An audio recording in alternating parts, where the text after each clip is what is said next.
Poštovani drugarice i drugovi, poštovani borci Narodno-oslobodilačkog rata, dragi prijatelji, saborci, cenjeni antifašisti, smrt fašizmu! Srećan vam Dan Republike!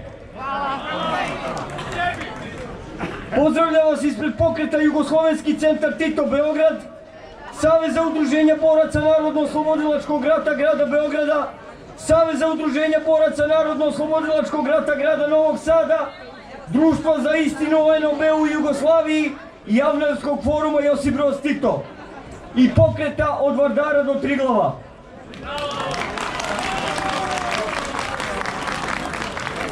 Okupili smo se danas u istorijskom i herojskom gradu Jajcu da obeležimo 76. godišnjicu legendarnog drugog zasedanja Antifašističkog veća Narodnog oslobođenja Jugoslavije. Danas smo ovde da obeležimo dan kada je na ovom mestu, u ovoj zgradi iza mene ispred vas, rođena Federativna Narodna Republika Jugoslavija, zajednička država ravnopravnih, ujedinjenih i bratskih jugoslovenskih naroda i narodnosti.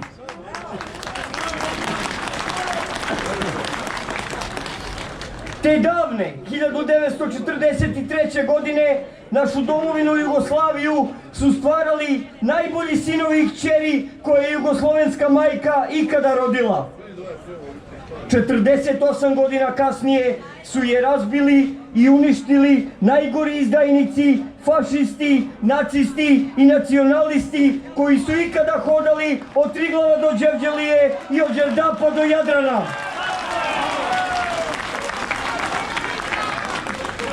1945. godine, nepune 2 godine nakon stvaranja Federativne Narodne Republike Jugoslavije, naši slavni očevi i dedovi, partizani, predvođeni vrhovnim komandantom, maršalom Jugoslavije, predsjednikom Josipom Brozom Titom i komunističkom partijom Jugoslavije, oslobodili su Jugoslaviju od okupatora i domaćih izdajnika. Ali nažalost, time nisu uništili nacizam i fašizam, ne i nacionalizam. Nacionalizam, fašizam i nacizam u Jugoslaviji nisu pobeđeni. Nakon 1945. godine nacizam, fašizam i nacionalizam u Jugoslaviji su se samo pritajili, iako smo mislili da smo ih zauvek pobedili. Danas vidimo da ta pobeda nije bila konačna, jer se nacizam, fašizam i nacionalizam ponovo bude i vraćaju se u mnogo gorem i opasnijem obliku nego što su ga imali za vreme Drugog svjetskog rata.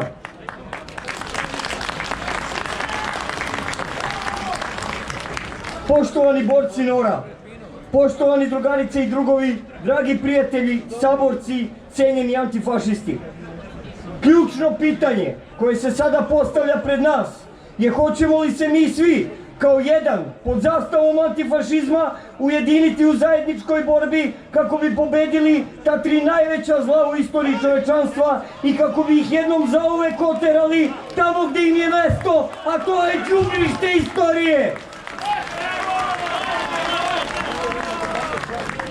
Odgovor je jasan i nameće se sam od sebe.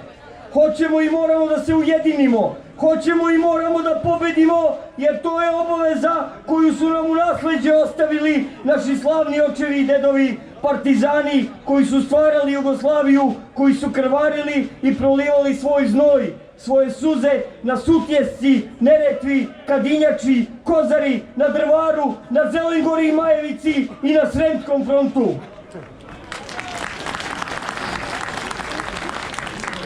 Hoćemo i moramo da se ujedinimo, hoćemo i moramo da pobedimo, jer to je obaveza koju nam je u nasleđe ostavio najveći sin naših naroda i narodnosti, naš predsjednik, drugi Josip Broz Tito. Hoćemo i moramo da se ujedinimo, hoćemo i moramo da pobedimo, jer samo tako ćemo pokazati i dokazati neonacistima, neofašistima, nacionalistima da nas nisu uništili i da nas nikada neće uništiti. Da nas ima sve više i više na prostorima nekadašnje nam domovine Socijalističke Federativne Republike Jugoslavije. Hoćemo i moramo da se ujedinimo, hoćemo i moramo da pobedimo, da pretke ne osramotimo, a potomke ne razočaramo. Neka večno živi lik i delo druga Tita. Neka baklje jugoslovenskih naroda i narodnosti zauvek gore. Neka večno žive tekovine narodno-oslobodilačke borbe. Neka večno živi bratstvo i jedinstvo svih naših naroda i narodnosti. Žive Ovnoj, smrt fašizmu, sloboda narodu, do pobede drugarici i drugovi, do konačne pobede.